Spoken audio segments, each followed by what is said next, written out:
Tatlo ang patay matapos masagasaan ang isang SUV sa Commonwealth Avenue sa Quezon City kanina madaling araw. Ang driver, mistula raw nakikipagkarera sa kalsada sa bilis ng pagpapatakbo. Ang mainit na balita hatid ni Von Aquino.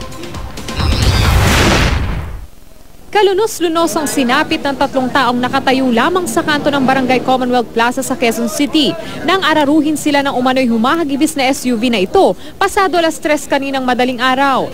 Dead on the spot ang magbabalot na si Liza Romero, ang call center agent na si Juliet Abby Montefalco at ang hindi pa nakikilalang lalaking naghihintay lamang na masasakyan sa kanto.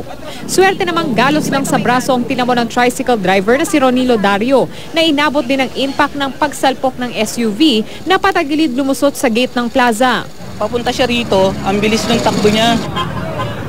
Ngayon, yung takbo niya habang papunta rito, takbo niya nakatagilid.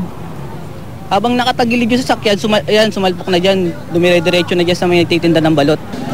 Hindi naman makapaniwala ang ina at kapatid ng biktimang si Montefalco sa sinapit ng biktima. Galing mo sa trabaho yun sa call center. Bumibili lang unang bat pa uwi na sa amin yun. Base sa impormasyong nakalap ng pulis, mistulang nakikipagkarera daw ang SUV bago ito sumalpok sa gate ng plaza. Sabi po ng mga nakakita, mabilis daw po yun, may kasabay daw po, parang nagkakarera.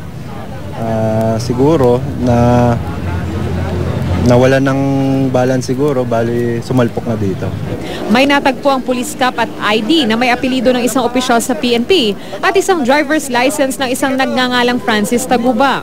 Itinakbo naman sa East Avenue Medical Center ang tatlong sugatang sakay ng SUV, maging ang sugatang tricycle driver. Patuloy ang investigasyon ng mga pulis sa aksidente upang malaman kung ano ang punot dulo nito. Von Aquino, GMA News.